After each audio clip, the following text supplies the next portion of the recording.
Good evening students. तो ratio चल रही है ना, रेशो की सीरीज चल रही है हमारी। तो रेशो में कल हमने solvency ratio, short term solvency ratio, liquidity ratio, जिसमें दो रेशो आती हैं, करंट और लिक्विड, वो हमने खत्म कर ली थी। उसका छोटा सा रिकैप ले लेते हैं। Yes, ideal current ratio 2:1, ideal liquid ratio 1:1। Current ratio का formula current assets upon current liabilities, liquid ratio का formula liquid assets upon current liabilities. सारी करंट एसेट लिक्विड एसेट्स होती हैं except stock and prepaid expenses. Stock मतलब inventory. कौन सा inventory बेटे? Opening या closing? Closing inventory, right right. और आइडल लिक्विड रेशो 1:1। तो आज बेटे हम स्टार्ट करते हैं, उसी को आगे कंटिन्यू करते समय डेट टू इक्विटी रेशो। अब आपको देखो, अब मैं बोलूं कि फॉर्मूला क्या है। सर इसका फॉर्मूला लिखवाओ। क्यों लिखवाओ फॉर्मूला? भाई रेशो क्या है? डेट टू इक्विटी रेशो, है ना। तो क्या भाई, डेट और इक्विटी में रिलेशन बताती है। तो क्या फॉर्मूला बन गया बेटे? डेट अपॉन, यस बोलो, debt upon equity. Debt means long term debt बेटे। Debt means long term loans, long term debt, जिसमें क्या आता है? लॉन्ग टर्म लोन आ जाते हैं, लॉन्ग टर्म बेटे प्रोविजंस आ जाते हैं, लॉन्ग टर्म बोरिंग्स आ जाती है। इक्विटी मीन्स बेटे share holder fund. Equity means share holder fund बेटे। अब शेयर होल्डर फंड में क्या आता है? सिंपल सी बात है, हमने एक बार बेटे मैं हर क्वेश्चन करवाने से पहले ना बैलेंस शीट जरूर रिवाइज करवाना चाहूंगा। पहला चैप्टर भी रिवाइज हो रहा है, बैलेंस शीट चैप्टर भी रिवाइज हो रहा है, प्लस रेशो भी रिवाइज हो रही है। क्या था बैलेंस शीट में? क्या क्या आता है? सबसे पहले क्या आता है बेटे? Share holder fund. उसमें आता है आपकी बेटे सारी शेयर कैपिटल और आपके सारे रिजर्व एंड सरप्लस। और भी चीज आता है बेटे, मनी, अपना share, money received against share warrants भी आते हैं। बट ठीक है, अभी हम फिलहाल यही दो चीज इंक्लूड होती है, तो ये दो को ही देख रहे हैं, राइट। और नॉन करंट लायबिलिटीज आती हैं बेटे, और करंट लायबिलिटीज आती हैं। उधर मेरी नॉन करंट एसेट्स और करंट एसेट्स आती है, ठीक है। आइए बेटे, अच्छा इसके बारे में भी कुछ पढ़ लेते हैं कि सर ये भी तो होती होगी ideal debt to equity ratio. जो बेटे ये ideal debt to equity ratio है वो है 2:1। और अब आपको इसके नाम से पता चल रहा है कि डेट टू इक्विटी, डेट, तो ऑब्वियस है कि इस रेशियो का बढ़ना तो अच्छा होगा नहीं, क्योंकि अगर बेटे डेट्स बढ़ते हैं तो उस कंपनी की अच्छी पोजीशन तो नहीं मानते। तो ये रेशियो ऐसी है जिसका कम होना बेटर है बेटे, ठीक है। आइए बेटा इसको करते हैं क्वेश्चन। क्वेश्चन नंबर आपकी बुक का 37। Calculate debt to equity ratio. क्या फॉर्मूला होता है बेटे? Debt upon equity. यहां पे बेटा टोटल डेट्स दे रखे हैं, करंट लायबिलिटीज दे रखी है। Total debts is equal to, yes, long term debt plus short term debt. Short term debt मतलब current liabilities. Total debt value दे रखी है 1,80,000। लॉन्ग टर्म डेट यानी कि आपकी non current liabilities, long term debts हमें निकालने हैं बेटे।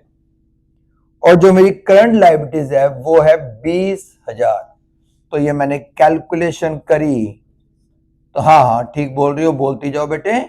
तो मेरी लॉन्ग टर्म डेट आ गई 1,80,000 माइनस 20,000। तो बेटे मेरे लॉन्ग टर्म डेट आ गए 1,60,000। आगे होगी बात समझ। अब आती है बात बेटे इक्विटी की। सर इक्विटी बेटे, इक्विटी ये पार्ट है ना बच्चों, ये पार्ट है ना इक्विटी, है ना करण। अगर मैं इसमें से ये हिस्सा हटाऊं तो ये हिस्सा बचेगा पक्का।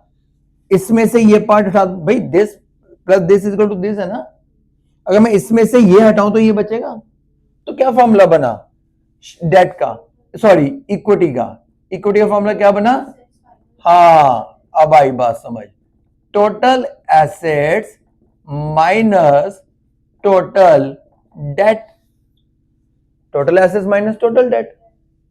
टोटल एसेट्स कितनी थी यहां पे इस क्वेश्चन में 2,60,000 और टोटल डेट कितना था इस क्वेश्चन में 1,80,000, तो 80,000।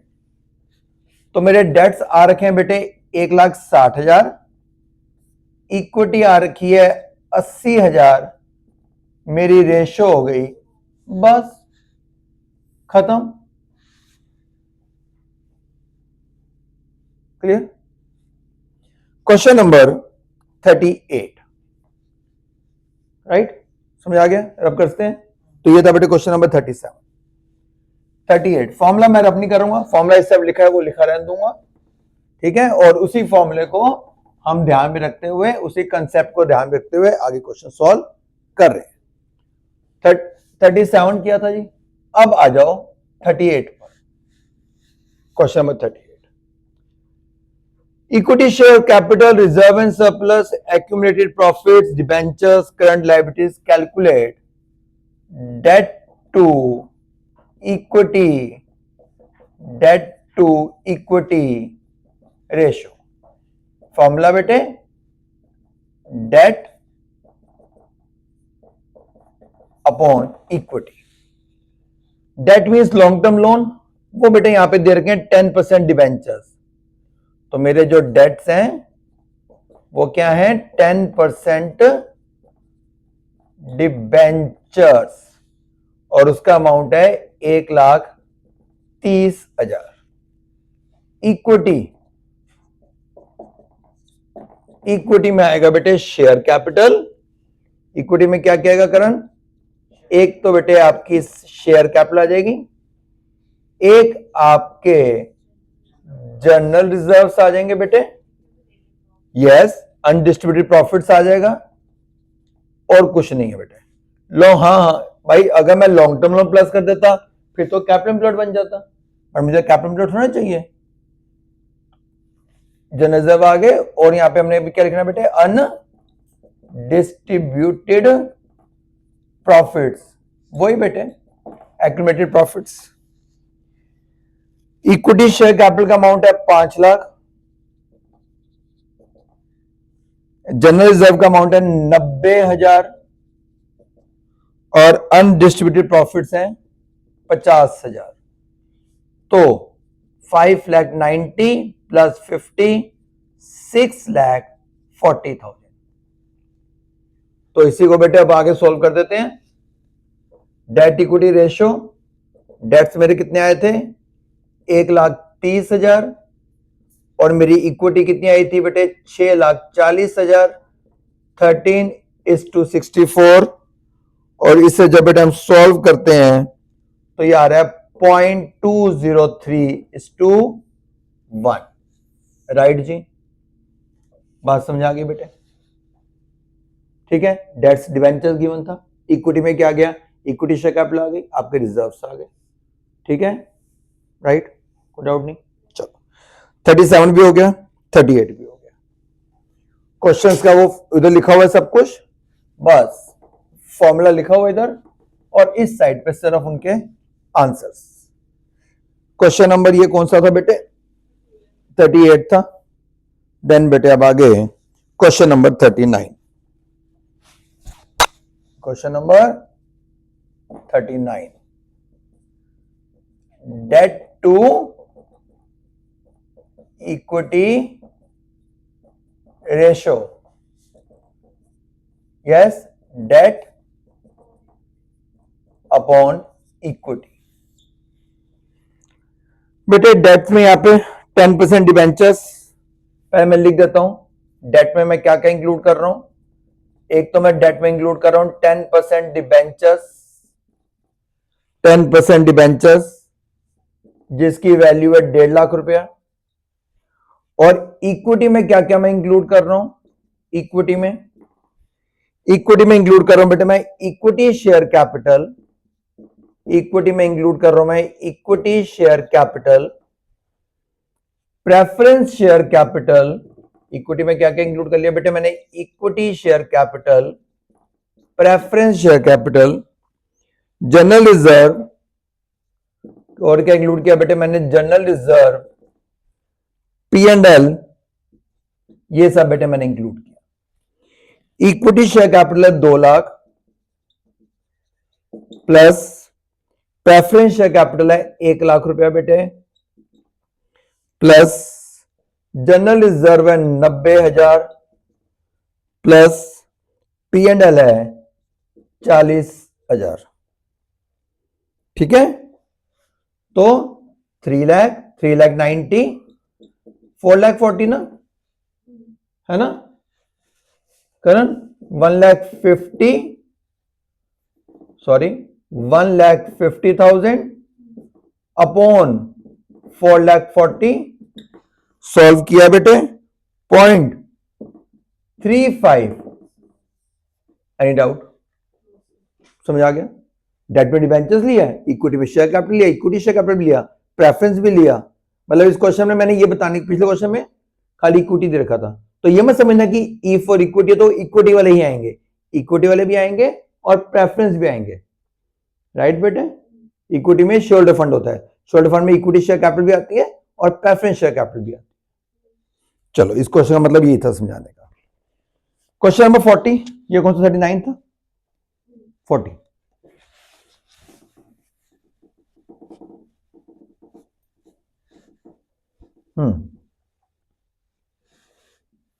क्वेश्चन नंबर 40, 40 बेटे, debt to equity ratio, debt to equity ratio, debt upon equity, debts. अब इसमें जब डेट्स की वैल्यू निकालते हैं, डेट क्या क्या आएगा बेटे, 10% long term boring, 10% long term, 10% long term boring, हाँ लॉन्ग टर्म प्रोविजंस बेटे, ये दो चीजें डेट में आ जाएंगी। लॉन्ग टर्म बोरिंग्स हैं 4,20,000, लॉन्ग टर्म प्रोविजंस हैं 1,40,000। इन दोनों को ऐड किया, वैल्यू आ गई 5,60,000। अगली चीज क्या निकालनी है बेटे मुझे, हाँ इक्विटी। इक्विटी बेटे वाह वाह वाह, ना तो यहां पे इक्विटी शेयर कैपिटल है, ना प्रेफरेंस शेयर कैपिटल, ना रिजर्व। निकाल लो इक्विटी, निकालनी तो है ही है, ये पार्ट है ना इक्विटी, ये पार्ट है ना बेटे। अगर मैं इसमें से ये पार्ट हटाऊं तो ये पार्ट बचेगा। तो अगर मुझे इक्विटी निकालना है तो एक तरीका ये है कि अगर मैं टोटल एसेट्स में से टोटल डेट्स हटा दूं। अब बेटे टोटल एसेट्स में क्या क्या आता है, पहले तो मुझे ये बता दो। टोटल एसेट्स में एक तो आपकी फिक्स एसेट्स आती है, फिक्स एसेट में कौन सी, नेट। अब यहां पर बेटा फिक्स एसेट दे रखी है property plant, gross less depreciation 1,40,000, तो प्रॉपर्टी प्लांट की वैल्यू कितनी आएगी, 7 लाख। 7 लाख समझ आ गया भाई, 8,40,000 minus 1,40,000 plus non current investment, plus बेटे long term loan advances, plus current assets. ये सारा पार्ट हो गया total assets, minus total debt. Total में क्या आएगा बेटे, शॉर्ट टर्म और लॉन्ग टर्म। शॉर्ट टर्म में आ गई करंट लायबिलिटीज, लॉन्ग टर्म ये रहे। लॉन्ग टर्म में क्या क्या आएगा, yes 4,20,000 long term boring, 1,40,000 long term provision और करंट लायबिलिटीज 2,80,000। कर लो कैलकुलेशन। 7 लाख 10,50,000 और ये है बेटे अपना 70। 10,50,000 प्लस 70, 11,20,000, 10,50,000 प्लस 70, 11,20,000 माइनस ये हो गया बेटा अपना 7 लाख और ये 8,40,000 है ना, 60 नहीं 2,80,000। तो डेट की वैल्यू क्या थी बेटे 5,60,000 और इक्विटी था 2,80,000, रेशो 2:1। ठीक है ना। तो यहां से हमने ये भी समझ लिया पिछले क्वेश्चन में क्या करा था, इक्विटी शेयर कैपिटल दे रखे थे, फिर हमने अगले क्वेश्चन में क्या पढ़ा कि प्रेफरेंस भी है, तो ये चीज सीखी कि इक्विटी भी आते हैं और प्रेफरेंस भी आते हैं, खाली इक्विटी नहीं आते। तीसरे क्वेश्चन में से क्या समझाने की कोशिश की कि भैया ना तो मैं इक्विटी शेयर कैपिटल दे रहा हूं ना मैं प्रेफरेंस दे रहा हूं, अब बताओ शेयर होल्डर फंड कैसे आएगा, बैलेंस शीट, बैलेंस शीट ये पार्ट चाहिए, ये पार्ट इस पार्ट के इक्वल है, अगर मैं इस हिस्से में से ये हिस्सा हटाऊं तो ये तो बचेगा। तो फॉर्मूला क्या बना कि अगर आप टोटल एसेट्स में से टोटल डेट माइनस कर लोगे, अब टोटल एसेट्स में क्या आता है, फिक्स्ड एसेट्स आती हैं, करंट एसेट्स आती हैं। अब फिक्स्ड एसेट बेटे प्रॉपर्टी प्लांट दे रखी है बट उसकी ग्रॉस वैल्यू दे रखी है, आप कौन सी वैल्यू लेते हो, net less depreciation, net value आ गई। लॉन्ग टर्म एडवांसेस हैं, long term loan and advances, loan advances है बेटे, लोन दिए हुए हैं है ना, तो ये हमारी एसेट है। और क्या हमारी एसेट है, और बेटे लॉन्ग टर्म लोन थे और मेरा क्या था इन नॉन करंट इन्वेस्टमेंट थी, उन सबको आपने ऐड किया तो ये होगी टोटल आपकी non current assets, current assets add की टोटल एसेट्स आ गई। टोटल डेट में लॉन्ग टर्म और short term, long term borrowing, long term तो वो है ही long term debt, short term में बेटा करंट लायबिलिटीज होती है। ठीक है, समझा गई बात, कोई डाउट तो नहीं है ना यहां तक। क्वेश्चन नंबर बेटे हो गए हमारे ये 40 तक। अगला क्वेश्चन है क्वेश्चन नंबर 41